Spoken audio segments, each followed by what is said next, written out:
live. Live. Come on, go live.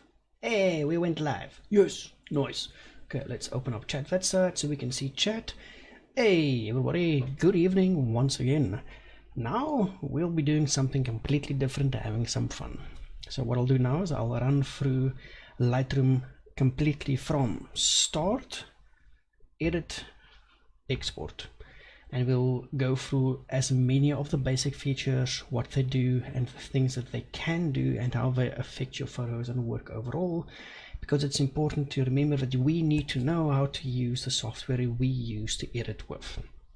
So first we'll be covering Lightroom. After Lightroom, tomorrow or whenever, we'll be covering Photoshop. But Lightroom is the most important one because it has the most functionality to do bulk editing.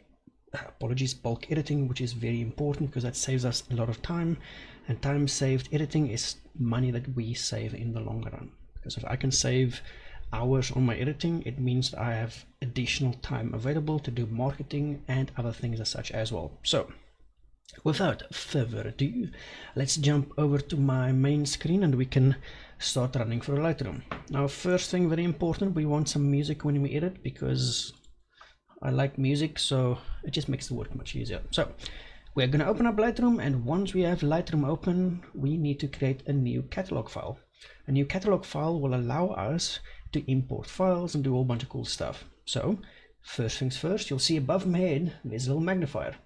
Wherever I move my mouse pointer, that will magnify it, so you can see what I see where I click, so it's a little bit easier to see things.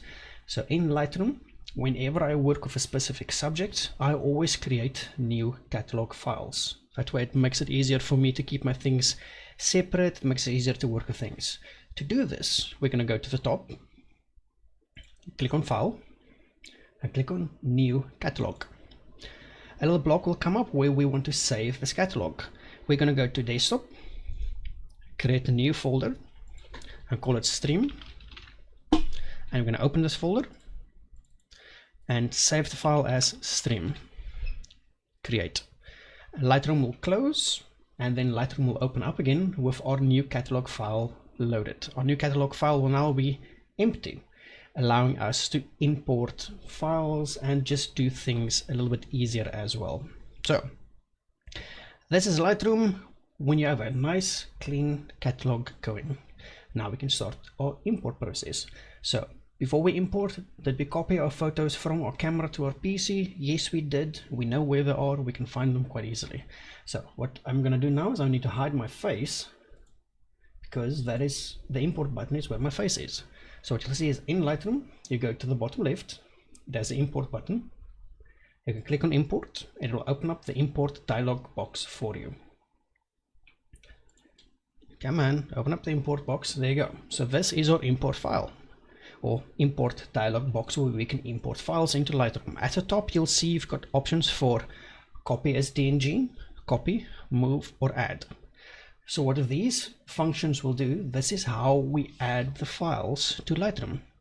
Do we want to make copies of them? Do we want to move them? Do we want to add them? We always want to add them to the catalog. We do not want to move them. We do not want to copy them. We do not want to copy them as DNGs.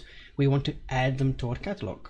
We only add them once we have made a copy of our photos from your camera to your PC, and now we're ready to import. So for our import, we're going to select on the left hand side our source, and this will give us a place where we can browse and see all the different drives, folders and such as well.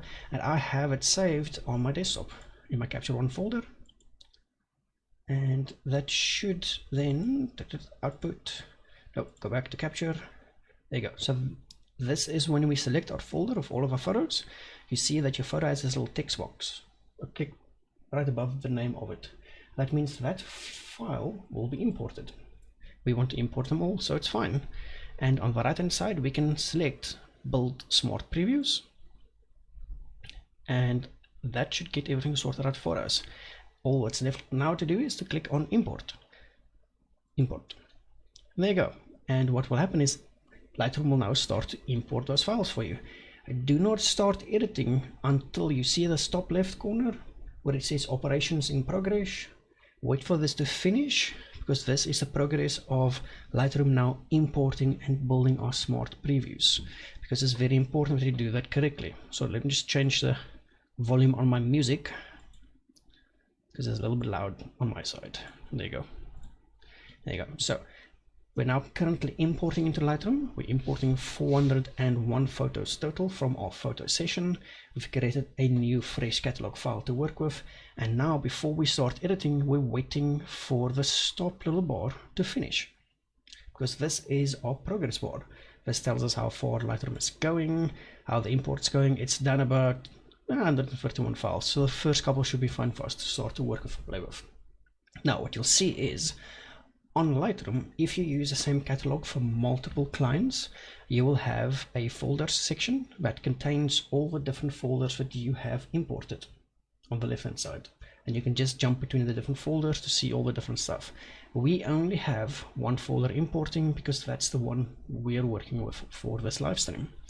Now what you'll see is you can click on any one of these photos and you'll see on the right hand side you have your histogram, which will change between photos. So if I click on this photo, it will change. If I click on this photo, it will change again. We're importing, so it's generally not a good idea to start playing around with stuff while Lightroom is busy importing. So let's cancel our smart previews being built and cancel this as well, because we've imported what we needed, and then we can start playing around with our photos. So Lightroom will go 1, 2, 3 and all the way down. You can change the size of these photos quite easily. In the bottom right corner, there is a thumbnails option. Yeah, I know Lightroom, you can't import those files. That's fine. We only want to use these ones. There you go. And in the bottom right corner, you'll see a little magnifier. There's a thing called thumbnails. If you move this to the left, you'll decrease the size of your photos. If you move this to the right, you'll increase the size of the photos that you're previewing. This will allow you to correctly set this so that it's easier for you to work with your specific screen. Now what we'll also see is on the right hand side we can see our histogram. This will give us an idea of the exposure on the photo. Just underneath of that you'll see your camera settings, ISO, focal length, aperture and our shutter speed. So this little histogram block will give us all the information for the specific photo that we've clicked on. So you see the histogram there. If I click on a different photo, it will change. If I click on that photo, it will change again. So you'll see the histogram will give you a good indication of how well or bad your photos have been exposed. Now you'll also see a couple other tabs. You'll see there's a quick develop tab, and the quick develop is if you just want to make small changes. As an example, we've got a auto tone and a whole bunch of other ones. I would not recommend using these because we want to control what we do, so we're just going to skip the quick develop section. We've got keywording, so we can add keywords to it. Not important, we're not going to use that at all. Keyword list, not going to use that at all either, because we only want the basics, because we're only covering the basics. And underneath that is your metadata. Your metadata will contain all the stuff like who created a file, the copyright details, etc, etc. So that's cool. So this is your normal pane. You can also see if we click on photos and we want to enlarge them, you can double click. It'll show you a JPEG preview of your raw file. And at the bottom is your film strip, which you can go through and click on any one of the files to jump between them, making it easy to do your navigation and such. To go back to where you can see all the photos again nicely on the screen, let me just hide my face. Come on, hide face. There you go. You see in the bottom left corner here, you've got all your different icons. The left hand icon, that one, will change back so that you can see all the thumbnails. The icon just to the right of it, that'll change so we can see only one photo at a time. We want to see all of them. It also has an XY option. XY is our comparison view. So let's say we want to compare this photo to the photo next to it. We can click our photo, click on XY, and then we can click on a different photo, which will change which ones we have running in it. And we can use this to compare different photos to each other and do things like that. But for what we're doing, we want to go back here so we can see everything else. Also, I want to see my face, so let's unhide my camera again. Hi, it's me again. So those are the important basics on using your Lightroom dashboard. From here, we want to now start editing a photo. So we're going to find a photo, We can see them all down here, and we're going to do that just now. But let's first go through a awesome feature in Lightroom. So in Lightroom, you can also rate your photos from 0 to 5 to make it easy to find the better shots. So as an example, if we double click to open a photo, we can press the right and left arrows to jump between photos. As well as on your keypad, you can tap 1, 2, 3, 4, and 5 to set the rating for that file. So whenever you click those, notice these little stars in the bottom corner here. They will change whenever I press these buttons. So this way we can go and say this is a 1, this photo looks a bit better, so this is a 2, this one looks the best, so let's compare them. This one looks better, that's a 5. And we do this so that we can sort our photos and only edit and work on the best ones. So after you've now changed the rating on a whole bunch of random photos, we can now tell Lightroom to show us only these photos we want to work on. So first things first, we want to go back to the view where we can see all the photos. So bottom left corner, we can click on grid view again, which will show all of our photos. And now we want to filter out only the photos that we've now rated. So to do that, top right corner, there's a filter option.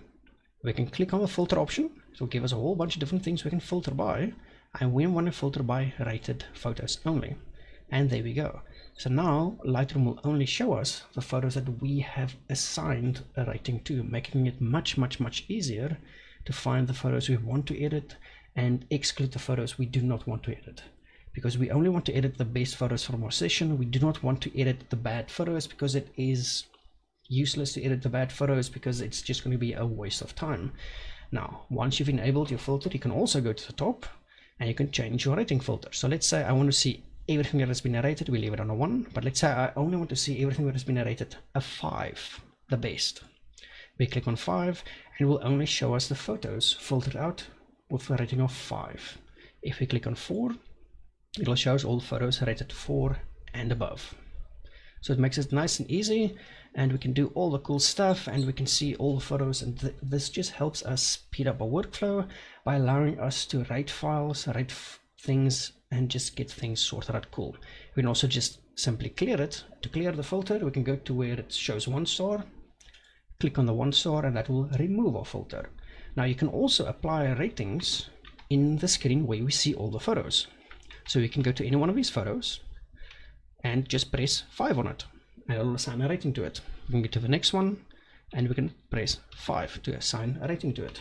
So we can also, without making the files bigger, we can now apply ratings to them by simply pressing our arrows, navigating around, and simply just applying ratings to the photos as we go on. Just making it nice and easy, because now we can filter it out again. So we want to see everything that has been rated, and it's now added those rated ones for us. If we go into our rating and we see that this photo doesn't really look better than that photo, then we can simply go 0 and it will remove it from our rating list for us completely. Nice and easy way to manage your files.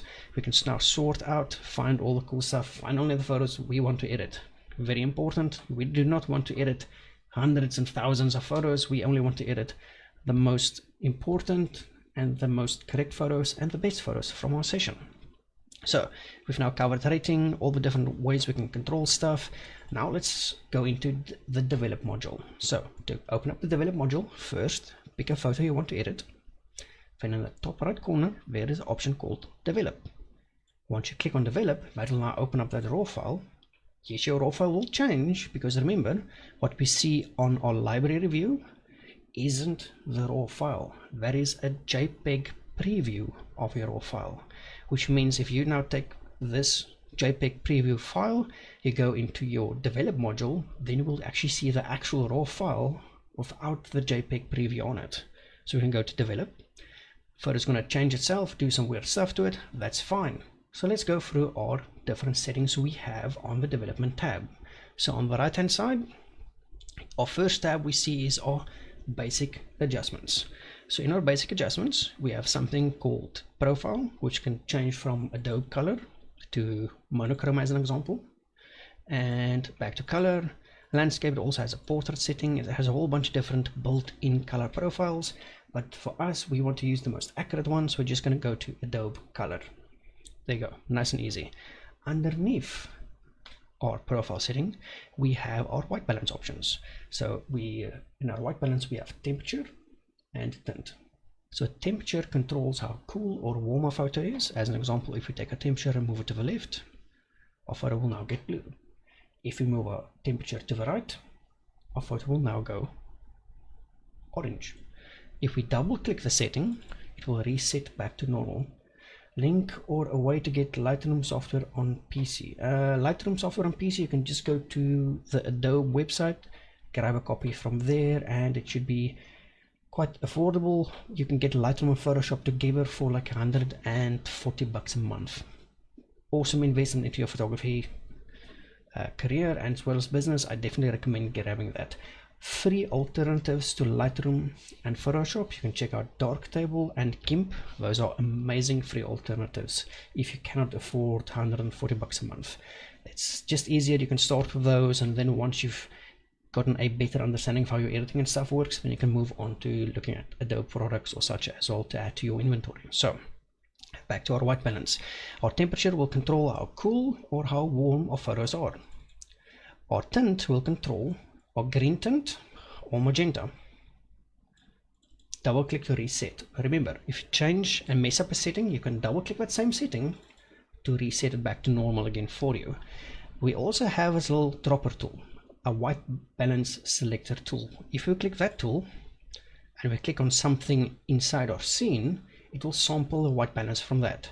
So as an example, if I click on our skin tones, it's going to sample the white balance from the skin tones. The skin tones is not a good place to sample the white balance from. Let's go to a photo where we have a white balance picker. A white balance gray card like this one is like $100 and something or $200. Best investment. You always get perfect white balance. So now if we go to a picker tool, we click the white balance picker tool, we can click on the gray card and that will fix our white balance for us. We can also click on the black card or the white card and it will give us different white balances for us, but this will always give us the correct white balance. Then from there we can adjust as needed. We can also just double click to reset everything back to the way it was. Now apart from our white balance settings, just underneath that we have tone. In tone we have our exposure and contrast first. Exposure to the left will darken things down for you. Exposure to the right will brighten things up for you. Also double click to reset this for you. Contrast as well. Contrast, you can move to the left to decrease contrast in your scene, which will make everything look a bit faded, or you can move it to the right hand side to increase the contrast in your scene. Double click to reset it as well. Just underneath that we have more specific controls: highlights, shadows, our whites and our blacks in our scene. On our highlights, if we move them to the left, this will decrease all the highlights in the scene. If we move them to the right, this will increase all the highlights in the scene. Also double click to reset. Same with our shadows. Move it to the left to darken down the shadows, move it to the right to lighten up our shadows. But as you can see, when we lighten up all the shadows, we lose a lot of detail in the shot, so never overdo it. Double click again to reset. Underneath our shadows we have our whites and our blacks. Whites and blacks are more or less close to highlights and shadows, but they affect things differently. So our whites, as an example, if we move them to the left, it will have things will start to look a bit faded. If we move to the right, it will increase them by quite a lot. It's just a little bit more added specific controls. Double click to reset again. Same with our blacks. Our blacks will affect our shot more than our shadows, but it's a fun tool to use to just fine tune our contrast a little bit as well. Same with our blacks. To the left decreases them, to the right will just brighten them up a little bit. Double click to reset again. Underneath this we have a tab called presence. So in presence we can add texture, clarity and dehaze. So our texture will increase or decrease the texture of our photo. Going to the left will decrease our texture. You'll see the photo will start to look a little bit blotchy kind of. And if we take a texture all the way to the right, things will look really bad because now we've got too much texture. Double click to reset as well. Same with our clarity. If we move clarity to the left, this will reduce clarity in our scene and you see that our subject now looks very, very bad. If we take our clarity all the way to the right, our subject will also look very, very, very bad. And clarity and your texture are very important sliders. Do not mess them up completely because it will destroy the quality on your photo very, very, very easily. double click to reset. Now dehaze is an interesting option. Let's say you take a photo of a landscape which has a weird little hazy effect on the horizon or such. You can use a dehaze option to the left to dehaze it a bit, and to the right to increase a bit. But as you can see, if you move it all the way to the left, it does weird stuff to a photo. If you move it all to the right, it does weird stuff to a photo as well. Double click to reset. Dehaze is an awesome option to use if you do street photography or landscape photography. It works much better on those compared to using them to work on your portraits. On portraits, you would never normally use that at all because it doesn't really work that well. Now, underneath our presence tab, we have vibrance and saturation. Our vibrance, if we move it to the left, it will remove vibrance from our shot. If you move it to the right, it will add vibrance to our shot. If you double click it, this will reset it. Same with our saturation. If you move it to the left, it will remove saturation from the shot. If you move it to the right, it will increase saturation in our shot. These do affect different color tones, so using them together can give you better results than just boosting your saturation all the way. Remember, as always, double click to reset any one of these changes to the settings that you have made. It's very important to remember that when you adjust your vibrance and saturation, do not go overboard. Keep an eye on your greens. As an example, if your greens look nuclear, like really green, that's normally a sign that you might have gone overboard with your saturation and or vibrance. Now, as an example as well, if we increase our saturation and vibrance, this will affect our skin tones. This is very important to remember. Your saturation and vibrance will affect everything in your scene, making it difficult to get good skin tones or things as such as well. So always remember, use them with care, and try to remember that when you do use them, keep an eye on your skin tones. You do not want to destroy your skin tones. Double click to reset them as always. So that's our basic tab. Underneath our basic tab, we have our tone curve options. So a tone curve can do a whole bunch of cool stuff, but it's not going to be that effective unless you spend some time to study how the tone curve works. So as an example, on our tone curve, we have a couple of different options. We have the first option, which is a pyrometric curve, which allows us to adjust a bunch of stuff at the same time. So we can grab things, move them around, and it will affect our photos. So on your curve, if you have a look at it, the bottom is your shadow tones, the top is your highlight tones. So first things first, we're going to go out of this first pyrometric curve to the one next to it, which is our point curve selection. I'm going to click on it, and this allows us to go down in our curve and create our own points, which allows us to change the way that this works and affects our photo. So as an example, on our shadows, if we move this to the left, or to the right, sorry, this will, well, that'll do weird stuff. So as you can see, that will affect our shadows in an interesting way. If we move it up, this will brighten our shadows. If we move it to the right, it will darken our shadows. Same with our highlights. If we move our highlights to the left, it will brighten them. If we move our highlights to the bottom, it will darken them. So your curve, tone curve, is a powerful tool, but I would only recommend using this after you've taken some time to practice with this as well, because a tone curve can do amazing things, but it is also a tool that can destroy your photos with a click of a button. So for our purposes, for starting Lightroom, we're going to ignore the tone curve completely.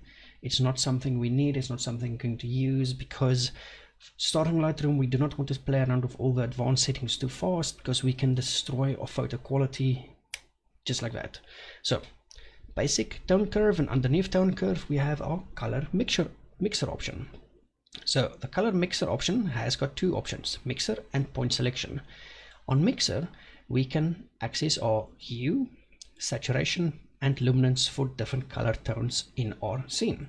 So as an example, if I want to change the hue on our blue tone, so we can click on hue, go down to our blue and aqua, and we can move them around, and that will change all the way the blue works in our scene. The same with our reds. We can now go to our red hue, move it to the left, move it to the right, and it will affect everything that is red in our scene. So we can change the hue of different things. So hue is basically where we take one color and we shift it towards another color. As an example, we can shift the blues towards green, which will give us a teal color like this. We can shift it towards the right, which will give us more of a purple color for blue tones. It's handy to play around with. It can help you fix specific colors in your scene, or it can help you just change the entire mood of your scene if you have a blue background like this.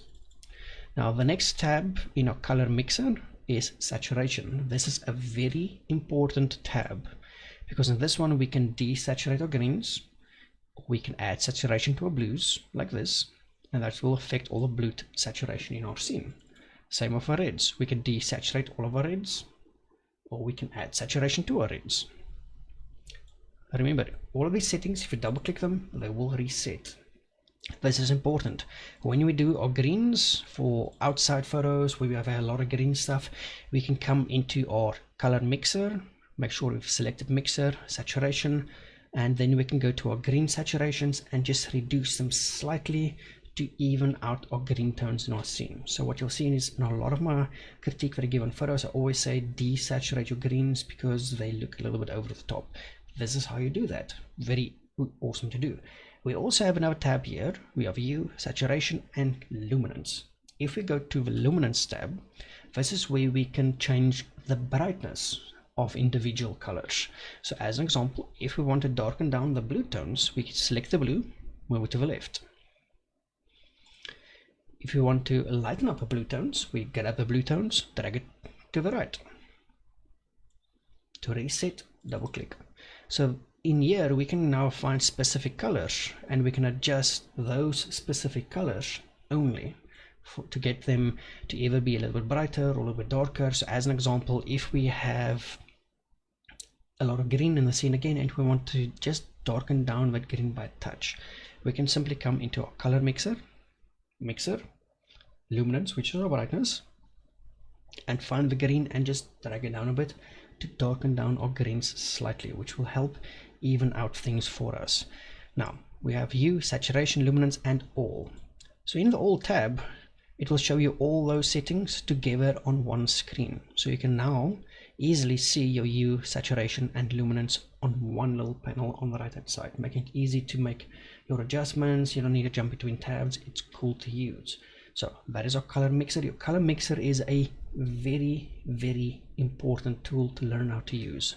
Now on the latest version of Lightroom, we also added in by the color mixer a point color option.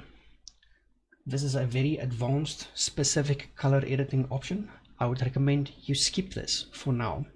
In the future, play around with this. This will allow you to single out colors even more specifically.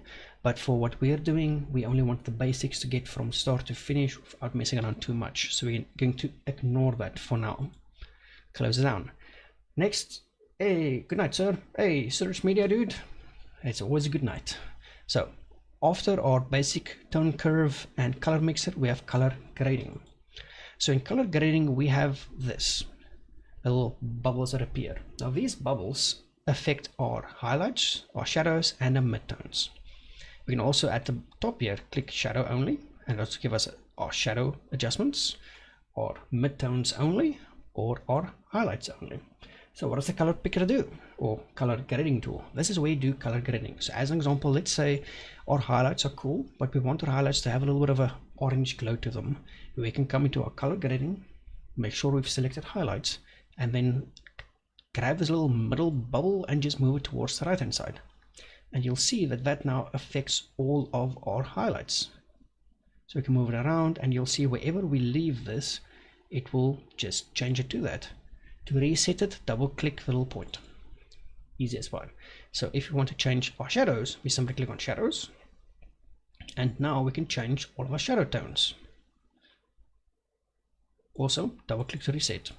Same with our midtones. We can go to our midtones and we can change the color of all of our midtones. This is a very accurate tool to do very specific color grading. I would recommend you play around with it, but at the beginning I would simply ignore this, because this is also one of those tools that can destroy your photo. It might look good to your eye, but it might just break everything completely for you. So color grading, awesome, powerful tool to study and practice on your own time, and once you've perfected this, then you move it over to work with client stuff. So let's close color grading as well.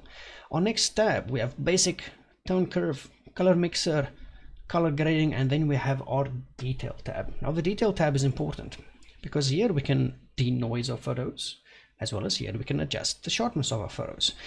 Remember, when you adjust your sharpness, you do not want to go all the way to the right because that will sharpen them too much. We want to do this in small increments. So the amount of sharpening, we can control the slider. This will be the amount of sharpening we add to our photos. All the way to the right is adding all of the sharpening. All the way to the left is removing all of the sharpening. Double click to reset. Lightroom will by default have this set to 4:0 because Lightroom will always add just a tiny touch of sharpening to your photos.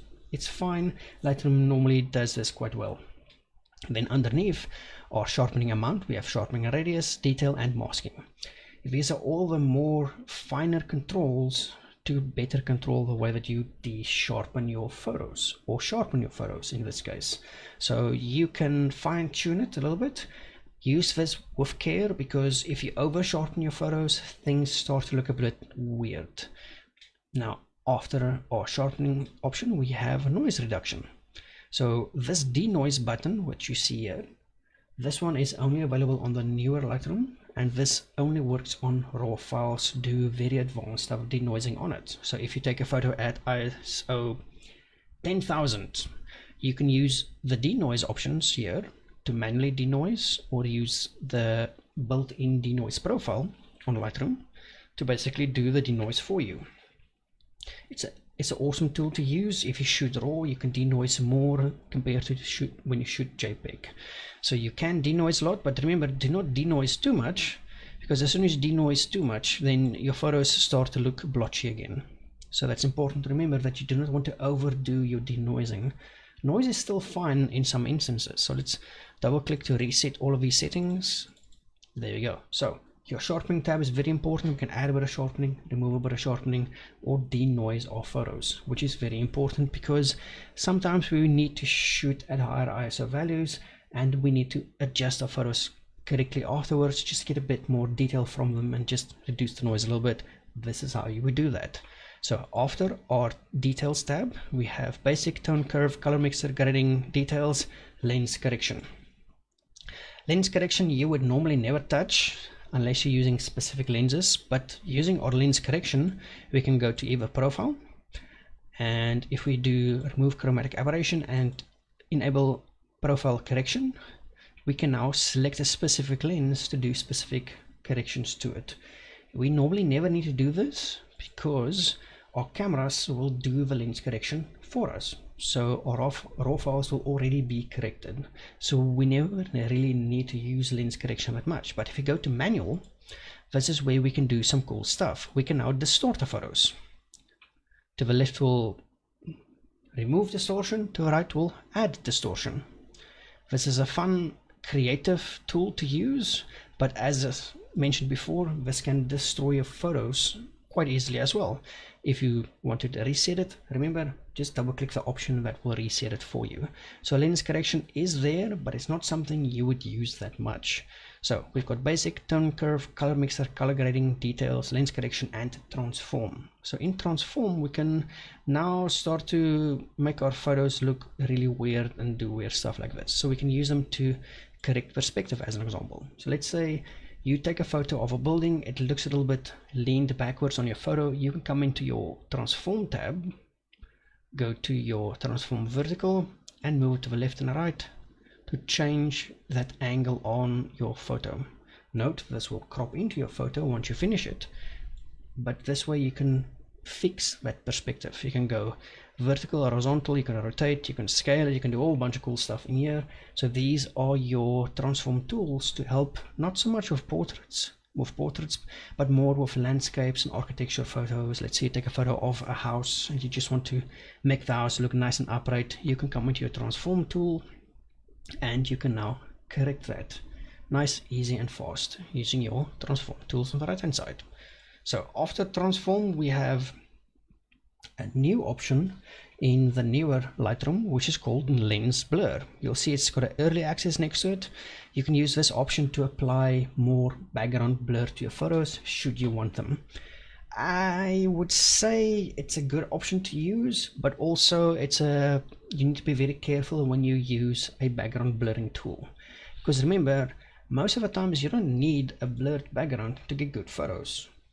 I mean, I shoot at f5.6 and my photos look just fine. Sure, I could shoot at f1.2 if I wanted to, but we want sharp photos. We only get sharp photos when we stop our lens down. But the option is here should you want to use it in the newer Lightroom. So let me import a file and I'll show you what that does. So let's import. I think I do have a file that we can play with. Let me just quickly find it for us. Nope, go to desktop. Nope, those are just those ones. Let's go to my dev drive, because this will have a lot of photos on it. Find this one, and what we'll do is, these were all already blurred quite a bit, so let's uncheck them all. And what we'll do is we'll grab any, mini, money, mo. None of these, they all have a lot of blur because they were all shot at f1.2 already. So let's just find, here's Mia's other session, I believe. This is also inverse one, but we can, there you go. Oh, we do actually have a photo that we can blur. There you go. So we're going to remove our filter. We're going to go to this photo. We're going to open it in our development tab, and we're going to go to our lens blur option on the right hand side. Now we're going to click on apply, and Lightroom will now detect our subject in the scene and give us the option to now add and or remove blur. So we need to give it a few seconds to finish up, and it's done. There we go. So now what we can do is the blur amount, if we move it up all the way to the max, you'll see that that's now blurred out the entire background for us. We can move it to the left to remove blur. This option is hell on your PC, so my face and voice might be freezing a bit, unfortunately. Yeah, so I'm just gonna remove this option for now, because that's a heavy option to use on your poor system. Come on. Come on, stop freezing. Yeesh. There we go.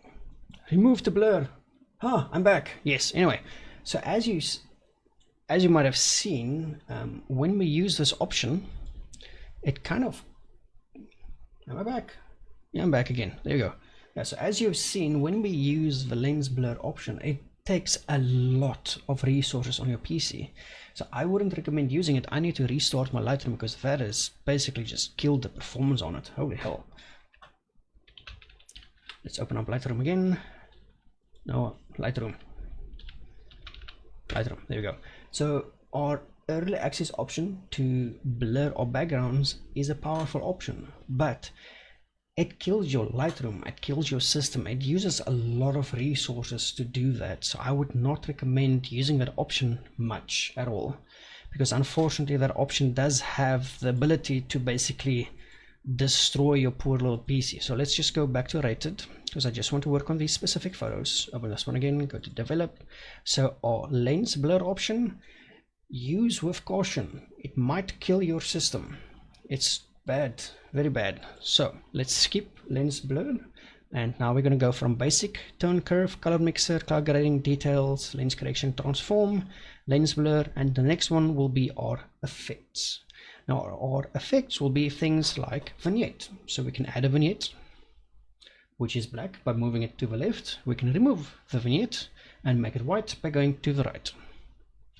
It's good for some specific needs when you might have it. You can double click to reset it. Now we also have some more fine tuning options. So let's say we add a vignette. We can now favor it. To favor it to the left, we'll make it more hard. To remove it or soften it down, we can go to the right. Double click to reset again.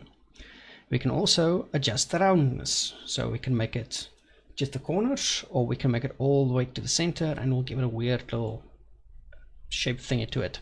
Double click to reset as well. You can also change the midpoint, which will change how far in or how far out our vignette will start. To the left will close down the vignette, and to the right will open up the vignette. Double click to reset as well. So there's a whole bunch of cool stuff you can do with your effects in regards to your vignette or things as such. We can also add grain. We have a grain option here. So if I zoom into my photo and I want to add grain to it, we can use the grain option to add a whole bunch of grain to it. We can change the size of the grain, and we can change the roughness of the grain as well. So this is handy for if you do specific types of photos, as an example, black and whites, which are very nice, clean and sharp, but you just want to add a touch of grain to it. You can come down to your effects tab, grain, and just add a little bit of grain to it. It should help just add a little bit of grain to it to make it just look a little bit better for you overall. So the last tab we have is called calibration. So in calibration, we can change a whole bunch of cool stuff. So as an example, if we have a lens that has a weird color tint to it, we can come in here and we can adjust it as well to fix that color tint for us. We've got a red primaries, which will do more or less the same as well. Green primary, blue primary as well. Your calibration can do a whole bunch of cool stuff. It affects your entire scene, your entire photo, and you can use it to get really cool effects from your photos.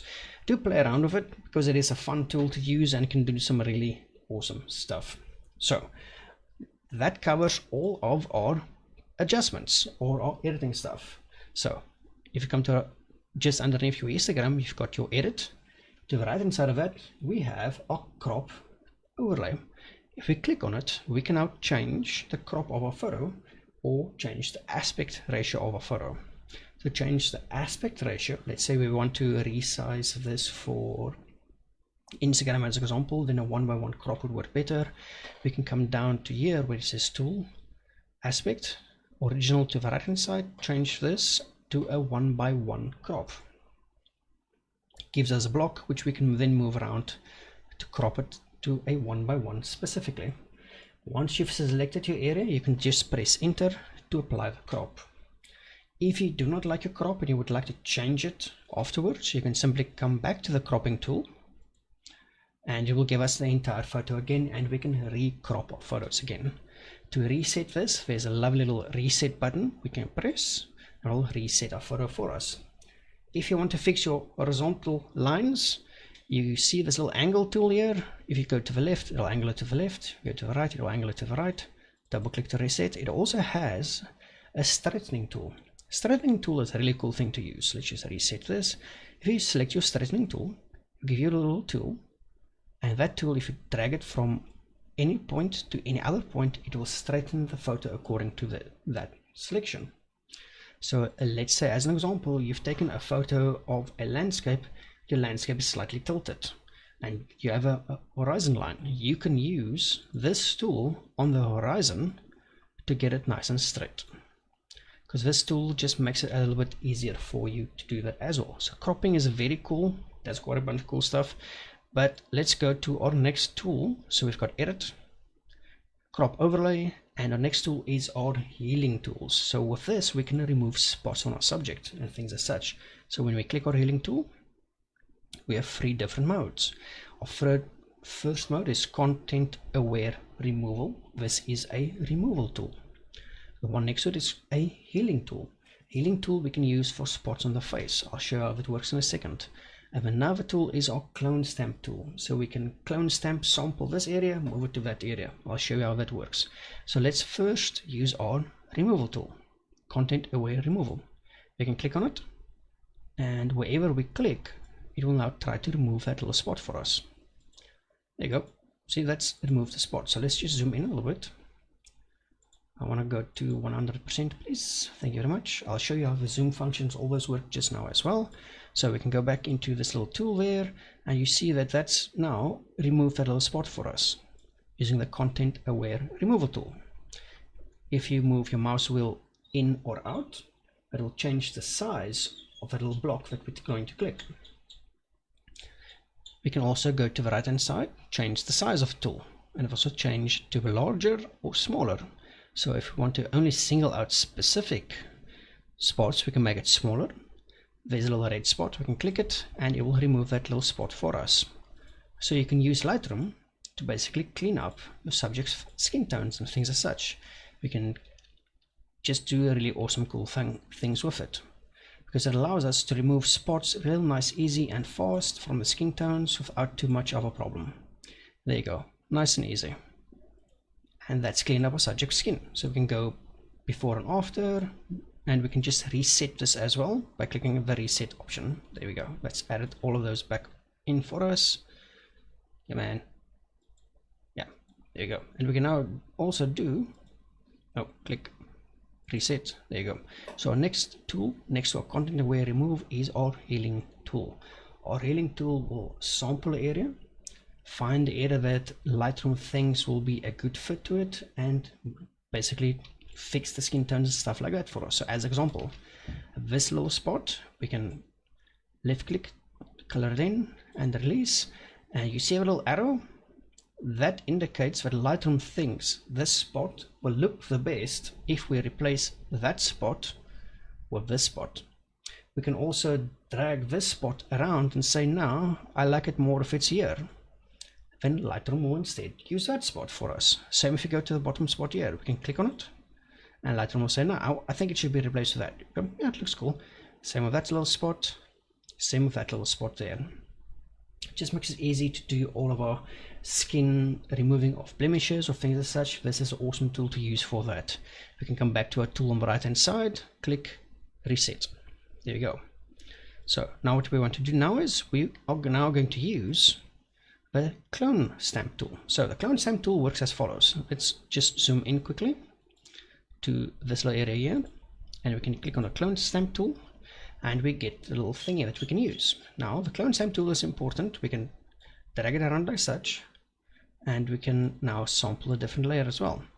So as example, we can clone that.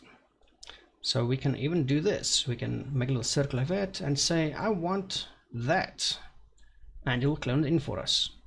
So the clone stamp tool is cool because we can clone stamp, move things around and get stuff sorted out as well. I don't use it that much. The healing tool is much more effective in fixing things for us. So when it comes to your healing tab, the normal healing tool in the middle does everything you would ever require to use. It just works really nice and cool. Now if you get stuck in this tool and you've got no idea how to get out of it, simply click the tool at the top again to remove it. Next to that, we have a red eye correction option. So we don't really use that much these days due to the way the flashes work, but let's say you've taken a photo and your subjects have red eyes due to the pop-up flash you might have used. You can use this tool, red eye correction, to basically move it over the eye and click on it, and that will fix that eye up for you if you have red eyes from that flash. We do not, so it is not easy to show you what this tool does, simply due to the fact that we don't have red eyes in our photos. It's been a very long time since I've seen it, but the option is there. Should you have them, you can use this tool to fix them. Really nice and easy. So the next tool section we have is I know, unable to find the eye. That's fine. The next tool option we have is our masking option. So we've got edit, crop, heal, or red eye correction, and masking. So masking is very powerful in Lightroom's. They've updated that quite a bit. So if you click on masking, it will bring up our masking control like this. We've got a couple of things we can do. We can say add a mask for a specific subject, or for the sky only, or for the background only. So you can simply click on the background and that will create a mask for us to single out the background for us. So let's do that now.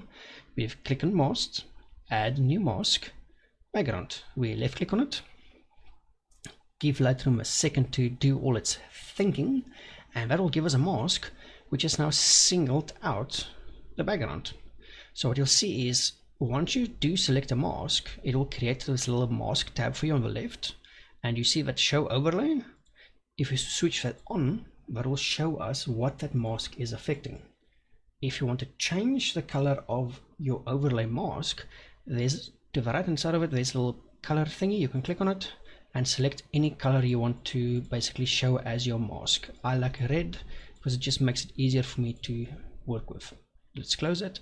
So that's affecting our entire background. So once you start making adjustments, the overlay will go away. So let's drop the exposure on the background, and there we go. we can now single out the background and do our editing on the background only using our background layer. Just makes it easier to do that. To remove or preview this layer, we can say we've now darkened down our background. This little eye tool next to it, which you can click to hide and show your changes. You can also delete the mask here by clicking the 3 little dots, and we can rename it, invert, duplicate, and delete mask. Yes, we want to delete it by mask. So let's go back into our different masking options. We can draw for an object only. So if you click that and we say I want only those cards, and what Lightroom will now do is it will detect only those cards for us, which is awesome. Let's delete our mask again. We have a brush option as well. So if you click the brush and we paint somewhere, then we can mask out only what we've brushed on. So as an example, let's say we want to brush on the shirt, so we can only affect the highlights on the shirt. We can brush all over it, and now we can affect the shirt from our brush. So let's delete that mask again. And we also have other options here. We have object, brush, a linear gradient, which will create a gradient mask for us like that. And let's delete that as well. You also have a radial gradient, which if you click that, you can draw a little circle and it will affect everything inside the circle. Or at the top where it says invert, you can click on invert and it will affect everything outside the circle. Let's delete that as well. Masking has become very powerful in Lightroom over the years. We've got a color range selector as well, where we can say I want to select only specific colors, and we can drag it there and say I want to select everything that is that same color tone. Let's delete that same mask again and do range, luminance range. Luminance range will only affect things of the same brightness level. So let's say we want to mask out only or highlight specifically, we can use this tool to only specifically mask out our highlights. So let's delete that one again. And now on the latest Lightroom, we also have a people tab. So the people tab is very important because this allows us to create specific masks for specific people. So let's click on people, and it will now detect that person and give us options. So we can select the entire person, but just underneath that we can say we want the face skin specifically, the body skin, the eyebrows, the eye scala, which is the white on the eyes, the iris and pupil, the lips, the hair, and the clothing. It will also, if your subject is smiling, give you the option to mask out the teeth only. We can have a button down here that says create 8 separate masks. If we untick this, it will group everything together into one mask, or we can just simply tick it and it will create everything specifically for us, and we say create mask. So what this now will do is now Lightroom has created 8 new masks for us with only those specific things. So this one is affecting only the skin on the face. This one is affecting only the skin on the body. This one is only affecting, I believe, the eyebrows. This one's only affecting the whites on the eyes. This one's only affecting the iris on the eyes. Oh, don't do that, double click. And this one is affecting the lips. And this one is affecting the hair on our subject. And this one is affecting the clothing on our subject. So using the new masking tools in Lightroom, we can now create specific masks that can single out different things. Now, why is this important? Because as an example, we can now come down to the face. We can reduce the texture and clarity on the face only by a little bit, which will then soften it down for us. We can make that same change to our skin mask. And we've now smoothed our skin on our subject using Lightroom. It's that easy to do it, and then we can copy the setting over to different things as well. So it's very important that you use your different masks, play with them, learn how to use them, because they will save you a lot of time in the future. So once you have all of these masks open and you want to add a new mask, we can simply click on create new mask. give us a selection where we can once again select all the different things to mask out.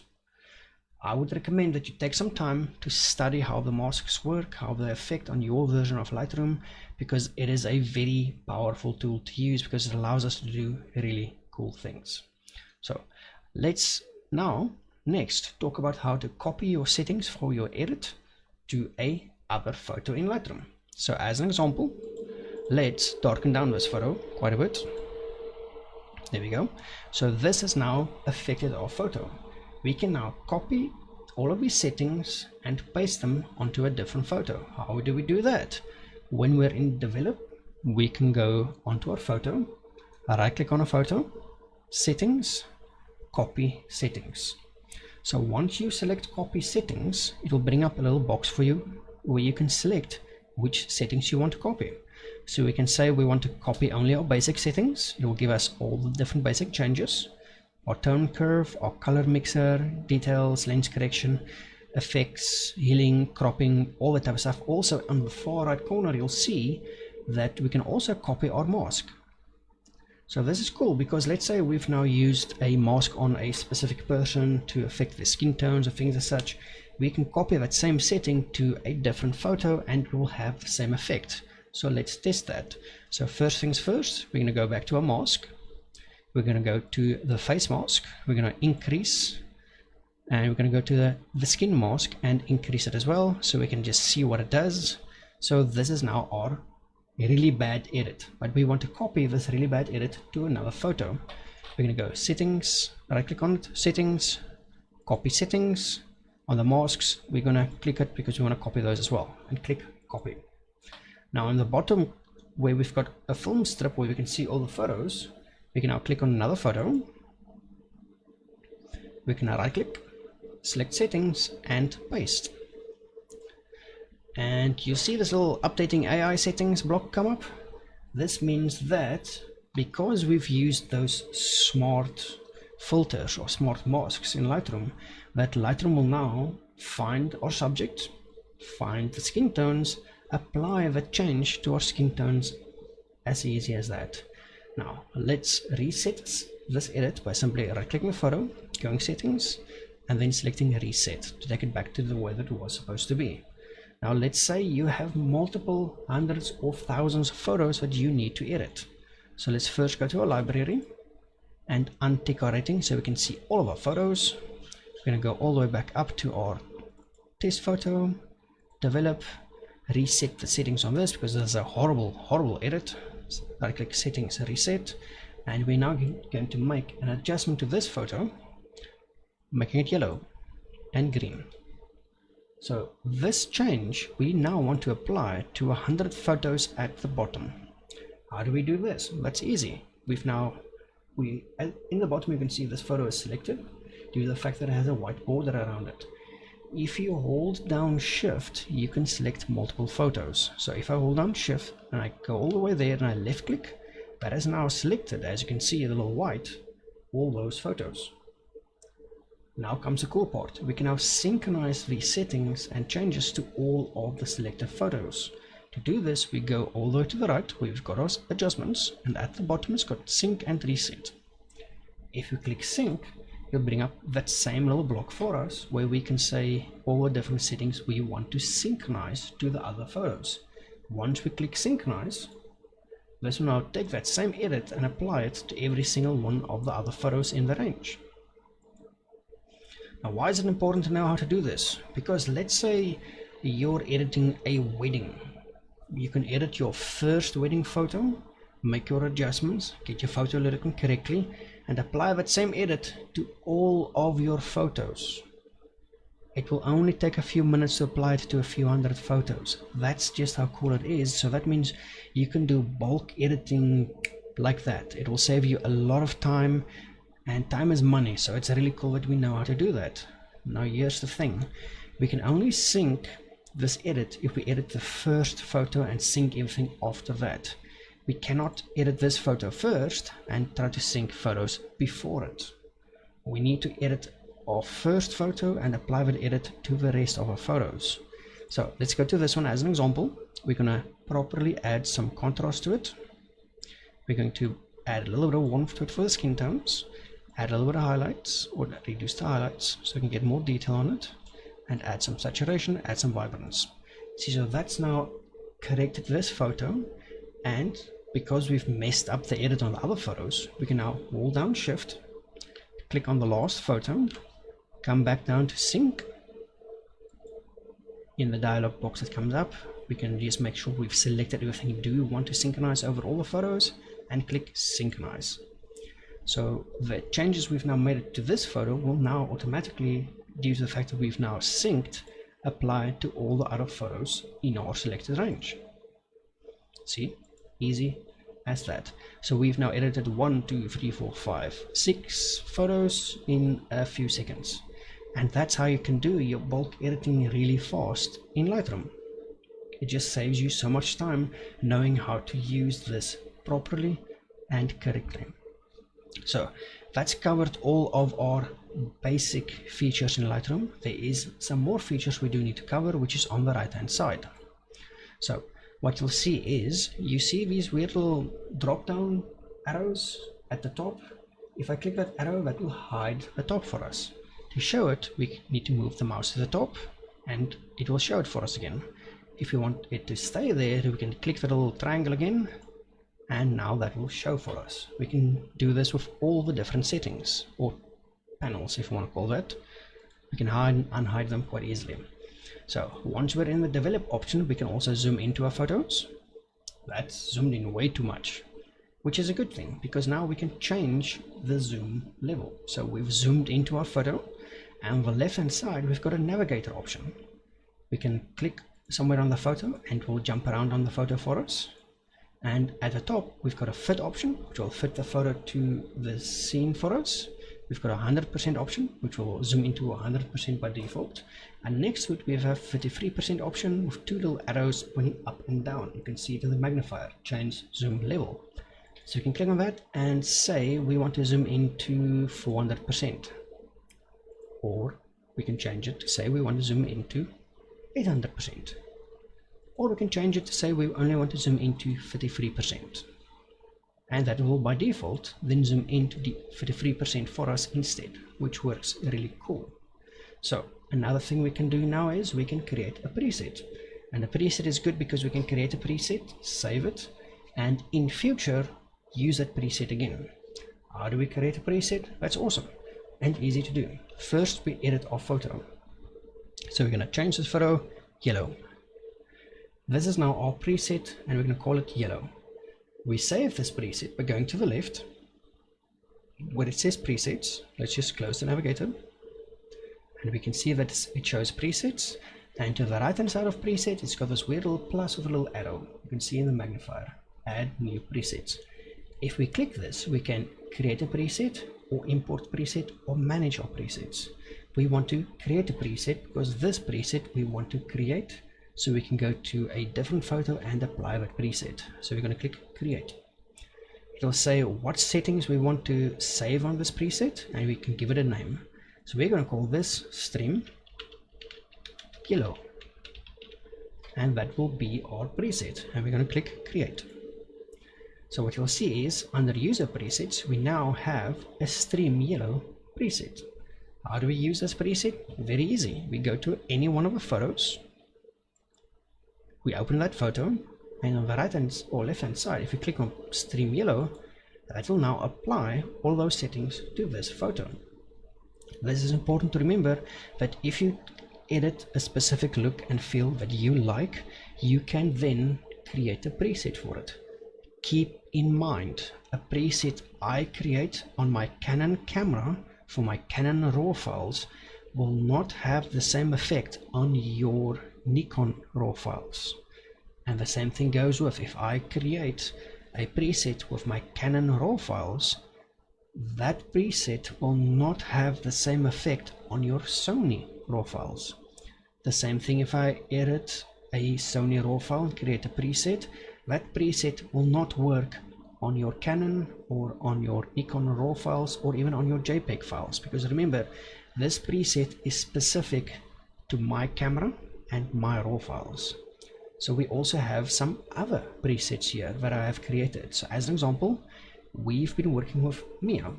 So for Mia, we have a very specific black and white edit that works for her specific skin tones. So what you'll see is by my user presets, I have a normal black and white one, and I have a black and white for Mia. So the black and white for Mia is one that's specifically created for her skin tone. So if you come down to these photos, which look black and white, but they're actually color photos, we can now click on black and white Mia, which will then apply that black and white preset for us, and we can simply just adjust or highlight some things to correct things out again. There you go, simple as that. Now let me show you something that is very important. So we're going to go back to our library, bottom left corner, we're going to click grid view so we can see the entire grid, and what you'll see is we can see all these really cool photos, and some of them show as black and white. Why do they show as black and white? Well, because we changed the profile on our camera to black and white, but you'll see they'll change the color as soon as I start moving up. Now the reason they are now automatically changing back to color is because we shot in RAW. So yes, they were shot as black and white in camera, but remember it's a RAW file. So even though we're previewing a RAW file in black and white, it is still a RAW file that contains all of our color details, which is really cool. So that's very important to remember, that your in-camera settings that you change for your JPEGs, they do not affect your RAW files. They only affect the built-in JPEG preview of your RAW file. Because if we open up that same RAW file which was shot as a black and white, it doesn't have the black and white anymore on it. It's just the way that RAW files work. RAW files store data. So to get us back to black and white, we can come to our presets, click on the Mia black and white one, and there we go. We've now applied the black and white preset that I've created for specific skin tones. We can also now change our preset to stream yellow. So then apply our stream yellow preset. And that's really cool because now we can create our own presets and we can apply them to all the different things that we want to use. But it's very important to remember that your presets will only work with your specific style of editing.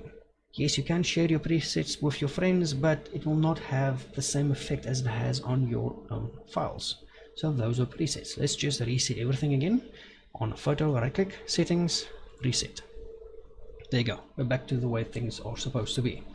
There you go. So that has covered everything for our library, viewing, managing, working with a library. It's covered our develop, how we can correctly correct our skin tones, how we can correctly mask, change our white balance and all that type of things.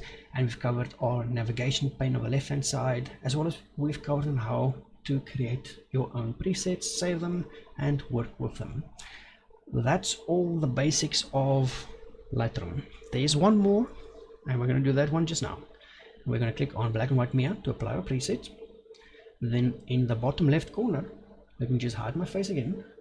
Hide face, there we go.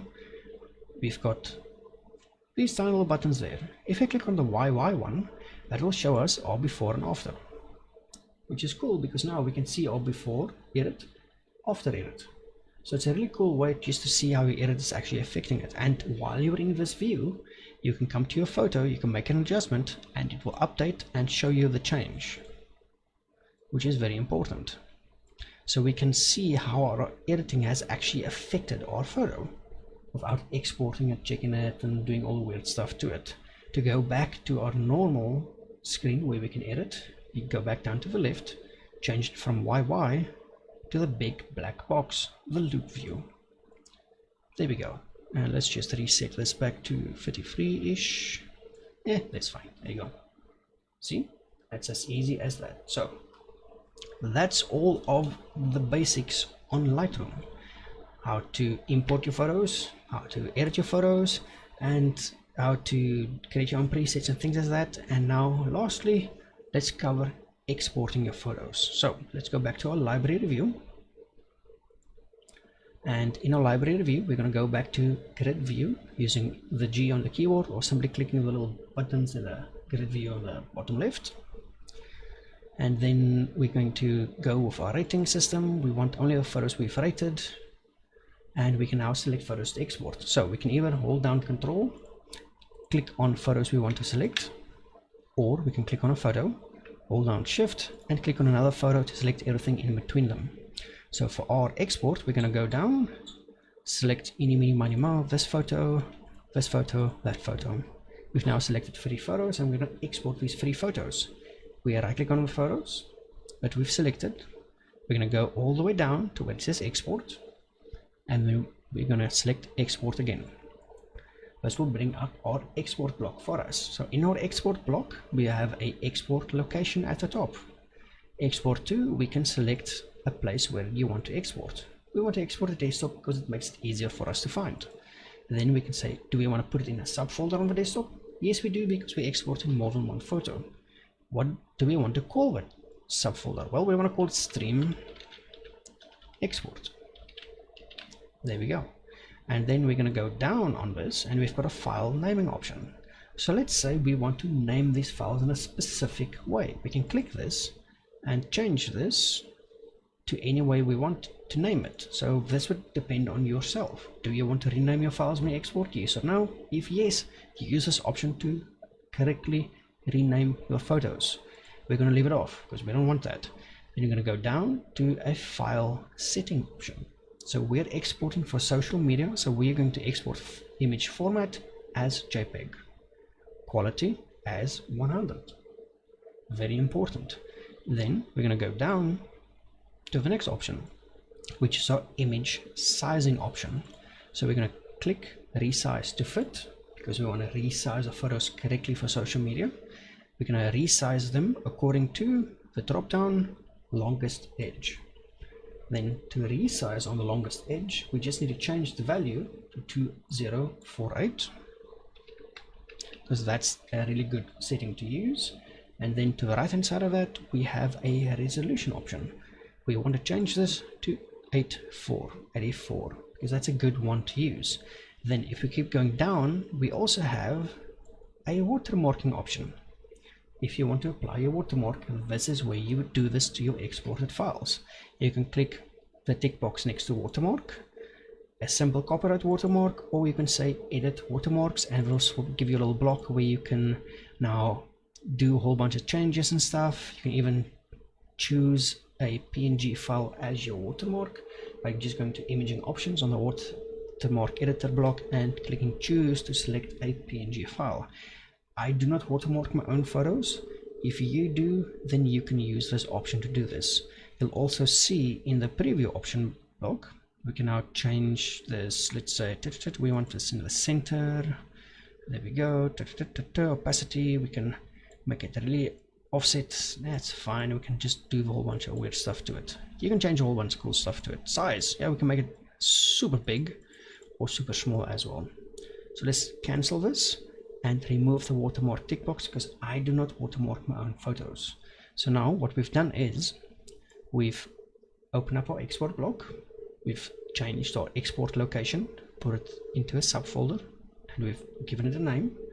We've come down to our file settings option, we've changed that to JPEG, we've changed the quality to 100, and we've gone to the next setting, which is image sizing. We've made the tick box to resize to fit, and we've changed the drop down to our longest edge, with our size being 2048 with a resolution of 84. Then all what's needed to be done next is click export. So what this will do is this will now export those 3 files for us and put them on the desktop. So if I open up my browser for my files and I go to my desktop, here's our stream export, and it now contains the 3 files that we've now exported. But these 3 files have now been resized correctly for social media use. So if we double click the file, this is now a resized file for social media use. We can zoom in, we can see that it's still retained a very large amount of details. Now, why is it important to resize your photos correctly for social media? Because remember, Facebook and Instagram, they only accept 2 megapixel photos. Anything larger than that, then they will reduce the quality as much as they want to get it to fit into 2 megapixels. So if I export this 50 megapixel Canon RAW file as a 50 megapixel high quality JPEG and try to upload that to Facebook, Facebook will simply just resize it, reduce the quality back down to 2 megapixels for me. So we want to give Facebook a 2 megapixel file, which we export, because then we can say, I want all my details in my photos on my JPEGs that have been resized, and it will keep all of our details between all of our photos, because we can now export a correctly sized photo for Facebook. So once we upload these photos that have now been resized and exported correctly for social media, they will retain and look exactly the same as they do on our computer. This is important because if we want to upload high quality photos to Facebook, we need to export high quality photos at the correct size to use on Facebook. So keep this in mind when you do export all of your projects, that you need to resize them correctly to deliver to your clients or to upload to your own social media stuff. If you deliver 1,000 photos to a client and you leave them all at full size, that's going to be a lot of storage costs. But if you resize them appropriately and correctly for social media use and deliver those to the client, you can save a very large amount of space. As an example, our resized files, they are very small. How small do you think? They're less than 1 megabyte in size. If we compare this to the actual file that we started with, which will be this one, capture, there we go, and it was 47. Let's go down to 47. 47. This is a 51 megabyte file, or original. We've exported and resized it appropriately to under 1 megabyte in size for a total saving of 50 megabytes per photo. So if you do that across 1,000 photos, that means you've now saved the client 1,000 times 50 megabytes download size that they would need to download. So we always want to make sure that we deliver files that the client can work with easily, that they can upload to social media, and that it retains all the nice details. So we want to give them those awesome files that they can upload. Because just imagine you've now edited this 50 megapixel Canon RAW file, you export it at full awesome resolution, it looks freaking sharp, awesome detail, looks freaking amazing. You send that to the client, they upload it to Facebook, which will then reduce the quality, and suddenly your photo looks really not that good, because now Facebook has reduced the sharpening, has reduced all the detail and everything else, and now people think that you took that photo. Let that sink in. When they upload that incorrectly sized photo to social media and the photo turns out to look really bad due to Facebook resizing it, people aren't going to say, oh, you used the wrong settings. They're going to say, oh, damn, that photographer doesn't know what they're doing. Keep that in mind. You need to give the client the correct file that they can upload so that it retains the most details and allows you to know that in future, if they use those files on social media, that they can then get the most out of those files. Yes, sometimes you deliver full-size files, but this is only when the client specifically asks, hey, I need to do a big print, can you send me the full-size file? And you go, yeah, sure, you paid for it, so here's the big file. But don't spam your client with all the files at full size, because it will bite you at some point. So keep that in mind when you work with your own stuff, when you export for your clients, resize them appropriately. Edit them in Lightroom, export, resize in your export, deliver to your client. So there you go. That has now covered everything from importing to Lightroom, how we edit in Lightroom, how we adjust our view in Lightroom, how we work with Lightroom, and how we export from Lightroom as well. Hopefully all of this information will now allow you to better use Lightroom yourself, as well as it will allow you to just have a much better experience working with Lightroom. This entire video is more aimed towards people that might be new to Lightroom, that just want to have a look at it and just see how things work as well. So keep in mind, this is not an advanced guide, this is just a small, easy, fast one. Because we just want to get the stuff sorted, get the stuff running, get the stuff sorted out. Yes, very nice. So anyway, that has been an introduction to Lightroom and its functions. I hope you find that useful and handy to yourself. If you did learn anything from it, share it with your friends so that when they do start to use Lightroom as well, that they can have the correct knowledge to properly start using it from the start, so that they can get all the correct editing settings done, so they can create their own presets, so they can export correctly for the clients. It's very important that we do all of this stuff because we want to be sure that the editing software we use, that we know how it works, that we know how to get the most out of it, how we know how to get the best out of it for our clients when we deliver those photos to our clients. So hopefully you guys learned one or two things. This has just been a kind of fast-ish video to cover all the things for you, but hopefully that'll get you started with your Lightroom itself. Tomorrow or later on this week we will also cover Photoshop next. Photoshop might be a little bit longer because there's much more detail in Photoshop that we need to do as well. So anyway, hope you guys have a lovely one. It is currently 12:30 in the AM, really early in the morning. It's going to be 1 AM soon. I need to refill my coffee and start work on the next bit of educational content for you. So have a good evening.